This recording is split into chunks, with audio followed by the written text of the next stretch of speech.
Assalamualaikum warahmatullahi wabarakatuh. Kembali lagi warahmatullahi wabarakatuh. Alhamdulillah Lur, kali ini kita bisa bertemu kembali di channel Tidur Misteri. Dan kali ini saya bersama Kang Ipin, narasumber kita kali ini di awal tahun 2025. Nanti kita akan mendengarkan sebuah kisah menarik dari Kang Ipin, di mana beliau ini dulu bekerja sebagai tenaga medis di sebuah rumah sakit. Nah, nanti akan banyak cerita tentang kejadian horor di rumah sakit. Kang Ipin sehat, Kang Ipin? Alhamdulillah. Bagaimana nih Kang Ipin, kegiatan sehari-hari aman? Aman untuk saat ini aman. Ya, Kang. Kondusif Ya. Iya. Nih Kang Ipin, secara singkat dulu nih, mau nyeritain apa nih Kang Ipin? Jadi perkenalkan diri dulu ya. Ya. Nama saya, nama lengkap NS Asep Arifin, SKPSH. Nah, itu nama lengkap saya. Saya lahir di Sukabumi 10 Desember 1991. Berarti kalau sekarang Kang Ian berarti saya 33 tahun ya? Ya. Nah, 33 tahun. Saya lulus kuliah keperawatan itu tahun 2014. Ya. Saya mengabdi di salah satu rumah sakit yang dulunya Puskesmas. Itu pernah tahun 2016. 2016 ya? 2016. Itu udah hampir lebih dari 8 tahun ya? Kurang lebih 8 tahun. 8 tahun berjalan. 8 tahun berjalan. Jadi waktu itu saya sebagai tenaga medis atau tenaga kesehatan, saya sebagai profesi sebagai perawat. Nah, di mana perawat itu adalah mitra dokter yang menangani pasien sakit. Waktu itu saya jaga di UGD. Di UGD ya? Berarti di UGD. Memang di UGD apa belum ke ruangan ya, Kang? Belum. Masih di UGD ya? Belum di UGD. Ya. Jadi saya waktu itu tahun 2000, tapi sih kejadiannya bukan 2016, kurang lebih 2017 lah. 1 tahun setelah kerja ya? Ya, 1 tahun setelah bekerja itu saya ada kejadian yang mistis ya, di mana waktu itu terjadi di bulan Ramadan. Pas bulan puasa ya? Pas bulan puasa. Waktu itu saya piket 2 orang dengan inisial A Haji. Sekarang sudah naik haji. Kemarin alhamdulillah ya. Rekan saya perawat sudah naik haji. Waktu itu si pasien hanya menderita lamun bahasan di kampung nama meureun usus buntu. Usus buntu ya. Usus buntu. Jadi sakit di perut lah ya, usus buntu. Datanglah ke salah satu rumah sakit tempat saya bekerja. Dia mengeluh sakit di perut gitu kan. Dengan kalau diperiksa oleh dokter, dokter berkolaborasi dengan perawat, memberikan tindakan sesuai dengan SOP. Nah, pada awalnya si pasien tersebut, pasiennya wanita ya, si pasien tersebut awalnya sehat ketika dikasih obat, terapi obat yang dianjurkan oleh dokter, hasil kolaborasi saya dengan dokter. Awalnya berjalan lancar, tidak ada sesuatu hal yang aneh lah gitu kan ya. Itu dia itu mulai aneh. Oh iya lupa, dia itu datang maghrib. Pas maghrib ya. Datang. Dia itu maghrib setelah buka puasa lah dia datang ke tempat kerja saya. Terus kejadian aneh itu mulai jam 2 malam. Jam 2 malam jam 2 malam mulai kejadian aneh. Saya baru mendapatkan juga pasien hal tersebut. Itu kan. Kondisi UGD rame nggak, Kang? Waktu itu rame, UGD rame. Cuman di ruangan, karena dia harus di ruangan khusus itu kan ya. Dia ditempatkan di ruangan khusus, salah satu ruangan khusus wanita. Di situ tidak ada, karena sekatnya hanya gordeng saja gitu, tapi hanya 1 orang dia gitu di tempat khusus itu. Nah waktu itu jam 2 saya berdua dengan Haji melihat pasien itu agak aneh, kayak Tingkahnya aneh. tingkahnya. Tapi pasien sadar, Pak.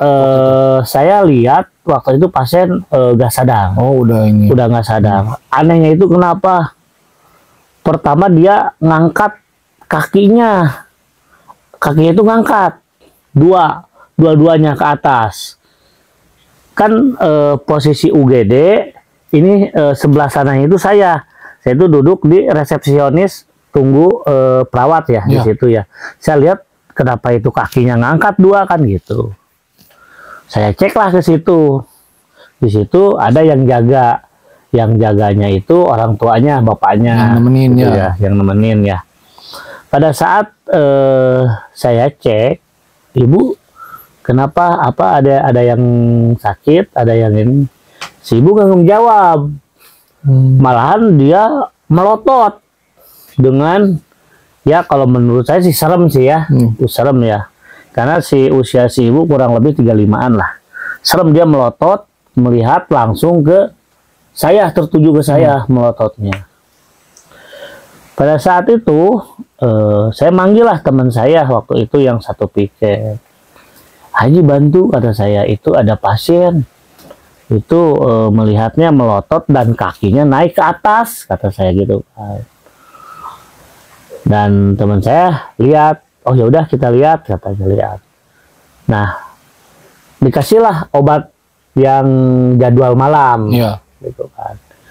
Dicoba dikasih obat jadwal yang malam, begitu meriang agak teriak sedikit si pasiennya, terus dia tenang lagi. Nah, si kakinya turun lagi, melototnya hilang lagi, normal lah, normal. Tapi dia dalam kondisi masih tetap tidak sadar, gitu kan. Jadi tiba-tiba bangun ya pas saat itu yang kaki. Iya, tiba-tiba bangun. Nah, itu hal pertama yang aneh. Nah, setelah jam 2 saya kembali lagi lah ke tempat ruang tunggu perawat ya. Balik lagi. Setelah jam 3 lebih, nah kalau nggak salah saya masih ingat jam 3 lebih, si pasien tersebut kesurupan jam 3 dia tiba-tiba. Ya, tiba-tiba kesurupan. Dia nyebutin bahwa kejadian-kejadian bahwa dia pernah disiksa lah misalnya waktu hubungan dengan mantan suaminya, karena janda lah kalau nggak salah. Disiksa itu. Dia mendadak cerita-cerita yang dulu gitu kan. Saya juga kaget, kenapa, Bu, Ibu dalam kondisi sadar apa tidak? Dia terus aja cerita kejadian dia waktu masih sama suaminya. Nah, saya ngedengerin aja karena si ibunya masih dalam kondisi baik gitu kan ya, dalam keadaan medis mah CM lah, kompos mentis, dan tidak terjadi apa-apa gitu kan ya. Saya dengerin tuh ceritanya bahwa dia yang pada intinya ditinggalin lah oleh si suaminya. Nah, sehingga mulailah sakit-sakitan tuh kan. Tapi dalam posisi kesurupan itu ya. Dalam posisi kesurupan ya. Nah, setelah itu ya saya dengan teman saya ya baca-baca doa lah ya terkait dengan kesurupan itu. Ya normal kembali, tidur lagi setelah dikasih obat. Dikasih baca-baca aja. Baca doa menurut keyakinan kita lah. Dia normal lagi seperti semula, tidur lagi. Dan waktu itu ada ngerespon, oh iya Pak, maaf saya ngelindur, katanya gitu. Yang pada intinya saya bisa membaca bahwa si ibu ini dia korban kekerasan mantan suaminya gitu kan. Si ibu ini tidak, menurut dokter itu tidak ada sebuah penyakit yang fatal gitu kan. Nah, keanehan selanjutnya itu ketika saya ke WC, karena ujung keperawatan ke WC itu agak jauh ke belakang kan, ke belakang, saya jalan ke belakang. Pada saat saya ya buang air besar lah gitu ya, buang air besar, itu tuh ada yang cetrekin lampu tuh, cuk gitu. Kata saya teman saya, Haji dong gitu atuh, cik saya teh bahasa Sunda, jangan ganggu saya gitu kan. Dia malah makin kenceng tuh, cetak makin kenceng.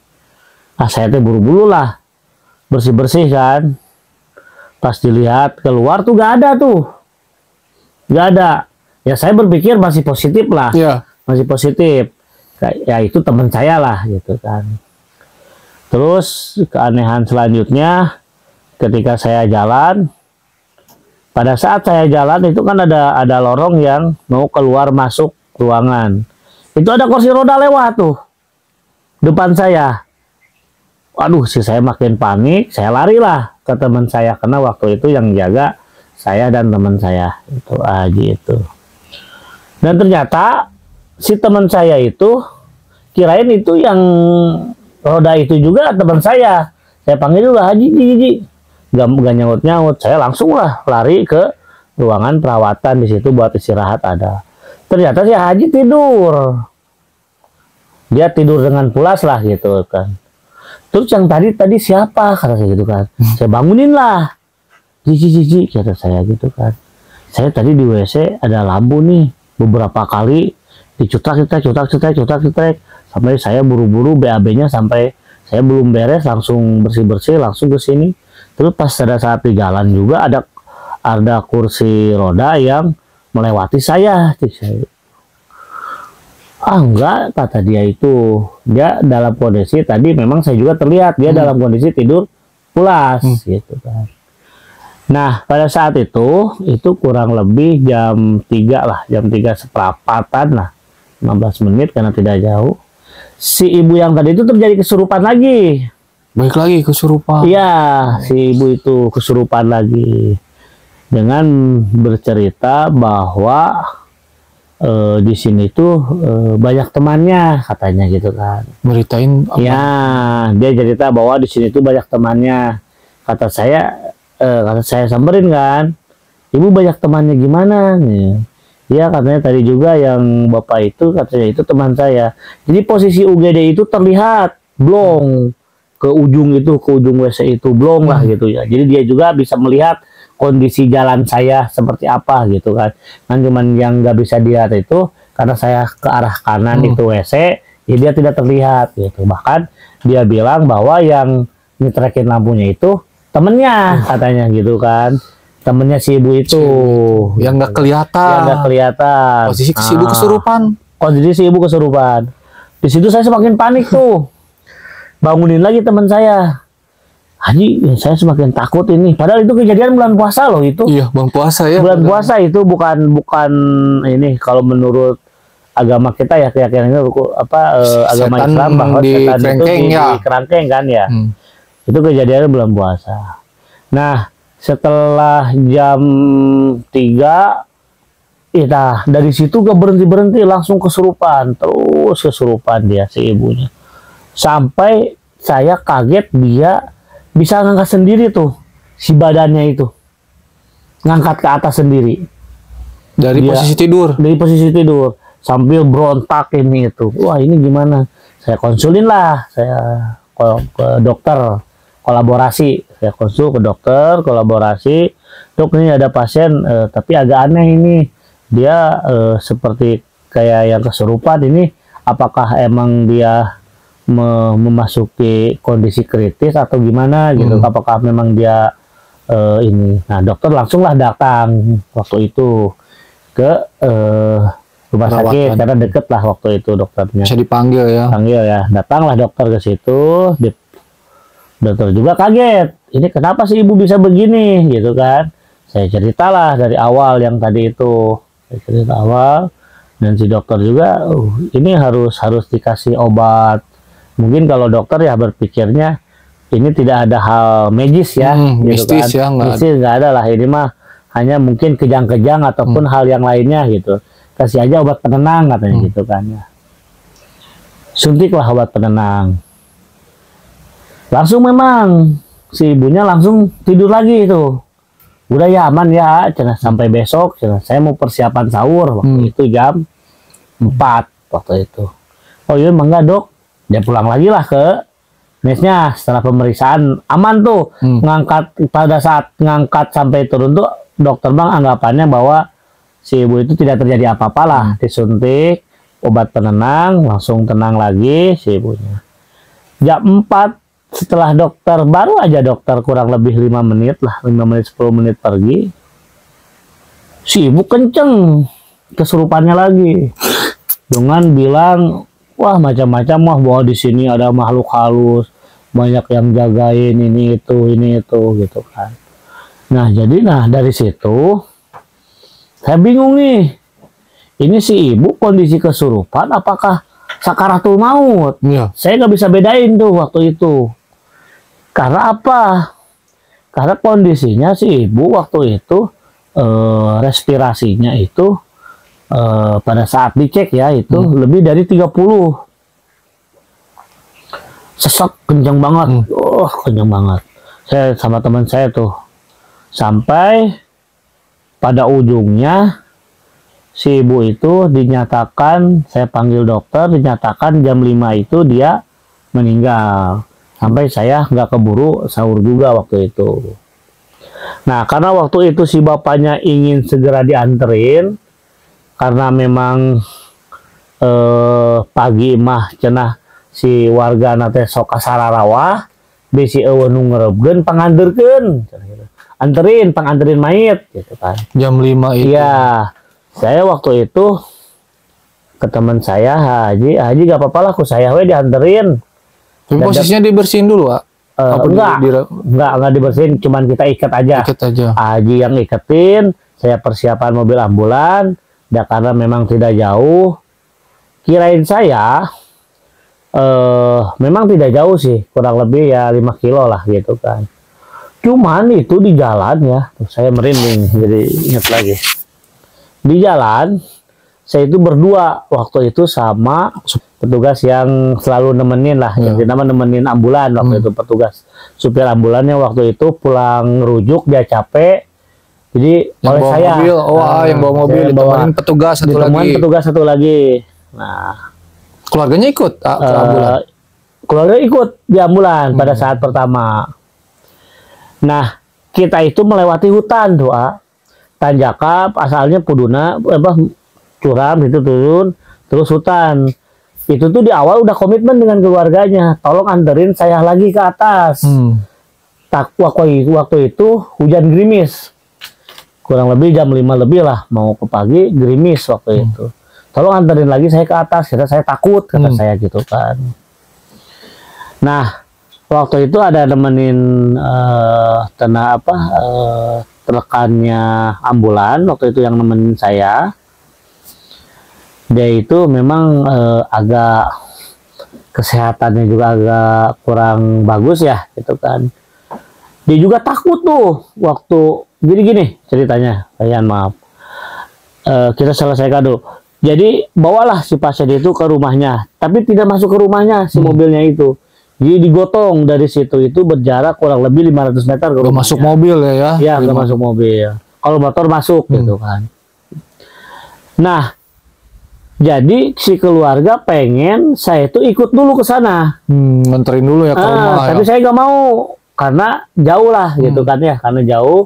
Terus kedua saya capek gitu kan ya, karena menangani pasien ini dari maghrib gitu kan ya. Karena ini satu-satunya pasien yang dianggap gawat lah gitu kan. Nah setelah itu pulanglah semua keluarganya itu, nggak ada yang bantuin saya. Ya udahlah saya itu pulang aja. Ya mudah-mudahan tidak terjadi apa-apa. Cuman yang aneh, ini merinding saya ini. Jadi si mobil itu kayak ada yang nahan, ya. Pas posisi pulang tuh ya? Iya, karena posisi kan awalnya tadi saya bilang curam ya, curam Pudunan gitu kan. Pada saat nanjak kan di ini. Nah di sini tuh mobil itu berhenti, Pak Yan, nggak jalan. Udah saya gas, udah saya gimana mana itu nggak jalan tuh si mobil. Nah Memang sih waktu itu saya dengan Pak C lah, Pak C memutuskan untuk Pak C dorong mobil. Dia nggak mau, takut keluarnya ya. takut keluarga. Ya udahlah gini, ya udah Pak C yang bawa mobil, saya yang dorong. Maksain itu saya sambil baca-baca doa lah gitu kan. Saya dorong tuh mobil. Nah, si mobil itu kayak ada yang nahan, kayak ada yang ngerem gitu kan. Ini jangan direm kata saya gitu kan. Gitu. Kita kelelahan lah di situ. Udah ngedorong, capek gak jalan. Terus lagi apa namanya? Kelelahan lah semuanya Pak. Subuh ya itu posisi. Itu subuh jam 5-an itu. Sehingga kita tidurlah di situ. Di mobil, istirahat lah, kita tutup. Istirahat di mobil. Kurang lebih jam 6 adalah beberapa warga sekitar yang mau melakukan aktivitas. Nah, dari situ, kenapa ini mobil ambulan? Katanya mogok bukan, katanya gitu kan. Kalau bahasa Sundana mah ieu kunaon ieu mobil ambulan aya di dieu di leuweung, cenah. Kunaon cenah. Eta jelema duaan. Kalau bahasa Indonesia, kenapa ada ambulan di sini? Terus ada orang di dalamnya berdua. Enggak Bu, kita kelelahan, kata saya gitu. Saya nggak cerita kejadian aneh yang malamnya. Saya cuman bilang bahwa saya kelelahan lah intinya gitu. Nah setelah itu mobil nyalain, mundur lagi ke belakang, dibantu oleh warga. Tidak kata jalannya jelek ya, jalan lancar, nyampelah ke rumah sakit, gitu kan. Itulah kejadian waktu itu tahun 2016. Memang sih banyak sih kejadian-kejadian itu sudah hal lumrah ya, kejadian di rumah sakit gitu. Pas posisi si ibu tadi pas mau meninggal ya ayah, kan dia posisinya berarti pas berontak kesurupan gitu. Iya. Jadi tapi kan kalau dalam bahasa medis kadang-kadang orang katanya kalau yang mau meninggal tuh kadang ada yang seperti sembuh lah atau gitu, tahu-tahu meninggal. Kalau ini posisinya kayak yang kesurupan aja dia. Kesurupan sampai ke sakaratul maut, saya yang sahadatin sama bapaknya. Posisi dia berontak gitu. Sakaratul mautnya. Sakaratul mautnya dia tangan gak berontak, cuman bibir yang gerak. Dia gerak bibir gak bisa didiamin. Terus jadi berontaknya itu dia nggak di luar jalur tempat tidur dia, berontak gini aja gitu, gitu biasa. Kalau yang lain kan berontak sampai jatuh, ini enggak, dia di gitu aja gitu kan. Sampai pada saat proses dia mungkin dipanggil oleh Allah Subhanahu Wa Taala, saya sahadatin dengan orang tuanya, bapaknya waktu itu memang si ibu. Makanya tadi saya juga bingung, ini tuh kesurupan apa memang sakaratul maut, itu yang saya bingung gitu, yang saya serem masih gitu bertanya-tanya kan, ya. Yang masih bertanya-tanya sampai saat ini gitu kan ya, gitu kan. Si ibu ini tuh kesurupan apa sakaratul maut, karena memang dari awalnya perjalanan si ibu nggak apa-apa, bagus menurut dokter, bagus menurut ini bagus, tapi si bapaknya bilang ini mah oleh medis lah dan yang lainnya lah dukun lah. Makanya saya yang bilang bahwa mistis itu bohong, mari saya buktikan. Itu ada salah satu kreator ya, konten kreator, katanya kalau bisa bunuh saya akan kasih Alphard dan uang 1 miliar gitu. Duh, nih makasih nih atas cerita-cerita yang sudah disampaikan oleh Arifin, dan semoga Arifin sehat selalu dan sukses selalu. Amin. Dan dulu semua, mudah-mudahan dulu semua bisa mengambil hikmah dari kejadian ini, dan tadi dari sudut pandang yang lain kita harus menghargai, kita sebagai manusia harus paham juga mengenai keimanan ada alam gaib ya. Iya betul. Ada alam gaib, ada yang alam dari luar kita lah gitu. Dan yang harus kita percayai. Betul, dan harus kita percayai. Dan memang Allah juga menciptakan makhluk lain selain kita, yaitu adalah jin ya. Jadi dulu semua, terlepas dari sebagai polemik, kita sih sebagai umat yang beriman, balik lagi ya ayah, kita harus mempercayai hal-hal yang sifatnya gaib yang memang diciptakan oleh Allah Subhanahu wa taala. Betul.